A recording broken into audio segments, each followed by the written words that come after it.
Hey, this is your first market update for January 2024. I'm Michele Replogle with Compass. How's it going? Happy New Year. So this is my first market update for the year, and I was kind of waiting for something more exciting to happen, or something to kind of give me an idea of what's going on in the market. I like to do these videos when I'm inspired, and I'm inspired. The stock market has had a couple of its highest days ever on record. And I'm going to start with this because this changes the mindset of the buyer and the seller in the real estate market. And I'll tell you how. I'll give you a really good example. Is when people are making money in the stock market, they feel more comfortable to cash out and use some of that profit, as it were, to do other things. So they feel maybe it's okay to go ahead and buy because they could actually take out some of their stock, sell some of those, use those for a down payment, or even maybe purchase a house and avoid some of the higher interest rate costs. Even if you have a higher down payment, you could kind of skate a little bit past that high interest rate that we had been experiencing. But also the big thing here's the light bulb moment. High stock market days and trends give people more confidence. It gives them more confidence to do things. They can feel a little bit better about their retirement, a little bit about their investment. It gives them more courage to do other things. As my financial guide likes to say, if you have a few buckets, it's a little easier to take some from one bucket knowing that other bucket is full or even half full. You know what I mean? So yeah, stock market's doing good. That's actually really good for the real estate market. But I'm going to say for now, because sometimes when the stock market's doing really well, that may keep people keep their investments in the real estate market because I'm making money. I don't want to take it out. So the money that they would take out to purchase a home or an investment property, they may not. So for right now, it's a great thing. Okay, update. I'm going to show a picture here of a property that I showed just yesterday or this week. And I called the agent. She was nice enough to call me back because I knew she was getting a lot of calls. She had 8 offers already. Now, this property needs roof. It has a leak. The leak has actually burst through the ceiling in the kitchen. I mean, it's not catastrophic, but the sheetrock's on the floor. And there is water intrusion. It's a slab floor, so there's water getting into some parts of the garage. It's listed at, I think, $1,150,000. I called her and I said, so what's your interest? And she goes, I have 8 offers in hand. I expect 3 more. Now, keep in mind, that was early in this week. Offers are not due till Sunday. So how many offers is she going to end up? I'm going to check with her because I want to follow this. And sometimes I'll take one property and I'll kind of use it as market research. Like you follow that property. You've seen it. I've been to the open houses, so I've seen the activity there. I've seen the type of buyers that are coming through. It's a really good way to get a snapshot of the market. Even if you're just starting buying, just starting selling, open houses are a good way to just kind of get a snapshot in time of what people are thinking about. So if you see a buyer run in and run out, you're like, oh, that might be kind of a nightmare house, right? Or if they stay a long time, those are crazy open houses. These beautiful rambling houses. Sometimes it seems like the people are there all day long, treating it like Disneyland. Probably should just put a fast pass on the place, make a little money on it. I had a property one time years ago, sidebar, in Campbell. We had so many people that wanted to buy that house. There was a line out the door. I wouldn't let them all come in, but the house was full. The backyard was full. It was like Disneyland. I kept telling everybody I should have charged admission, cut me a little bit of money on the side. Anyway, also I'm going to throw up a picture of my recent foreclosure. It's in Aptos. Such an interesting little property there. I've had some good conversations with some agents and some buyers about it. It needs a lot of work, but it's in one of the best locations of the county with great schools near the golf course, really close to the beach. you just kind of can't beat it for location in an amazing neighborhood. So it's gotten a lot of activity too.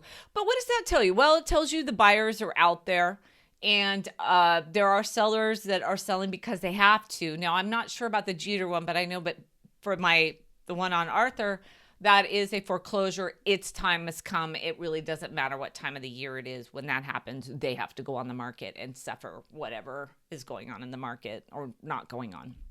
Anyway, so there's two comparisons of just basically what's going on in the market right now. So the other thing that is happening, and I'm going to throw this slide up too, is the mortgage interest rates as of January 18th are down to 6.6. I don't know what they are today, but that's good. Consumers feeling a little bit more confident. Those rates are expected to come down into the low sixes. And there is not one person that is talking about interest rates without saying there's one or two interest rate cuts coming this year, at least in the first to second quarter. So, that just gives everybody a little hope. So if they're just starting now, buyers just kind of getting into the market now, by the time they find something, the rates might be a little bit more in their favor. The other thing is I was at a meeting with Jordan Levine, an economist for the California Association of Realtors. He had a lot of positivity for the coming market this year. Excuse my throat. He does believe that it's going to be a great market for buyers and sellers. Buyers are going to get a better interest rate. Sellers, they're going to be in a better rate environment, so it'll be easier and better for them. But he also cautioned homes are probably going to be on the market a little bit longer, so prepare yourself for that. The amount of work that you need to do on a property as we go into, I don't know if we're ever going to have a regular market. Who knows at this point what a regular market is, but as we come into more moderate interest rates, no pandemic, good financial health for the markets overall and for job numbers, that would constitute more of a regular market. And then within that, you would be a little bit on the market longer. Sellers, buyers, that might give you a little bit more chance to do consideration, but never on the west side of Santa Cruz believe that you will be the single buyer making an offer on the house. That's just, I don't know if we're ever even going to leave multiple offer territory. Every once in a while, a house will come along and you write the offer on it and the seller takes it and good, it was just one offer. But please get used to knowing that you're going to have to compete for a home here, no matter what the market's doing. Our inventory is too tight. He said also that the market will improve, but prices really can't go down because inventory is so incredibly tight. So a slower economy is predicted as well by the economists, which is actually good. That helps rates. So it could help buyers, and of course it would help sellers. Foreclosures, they're just not happening. There is a huge percentage rate, and I didn't write it down. I can't believe I didn't write it down. Oh wait, yes I did. Almost 90% of sellers have 30% equity. So that really aces out a lot of the foreclosure talk.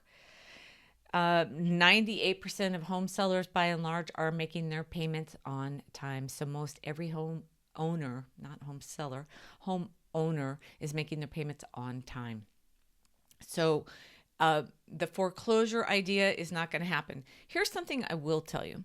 If you do see a foreclosure, when your realtor investigates on that, or me, I can tell you when that loan started kind of going south and they weren't making payments on it. And I can tell you it will probably be tied back to about 10 years when there was a lot of mortgage rate fluctuations and homeowners got caught in a bind of having a lower interest rate because they had an adjustable, and then it spiked up.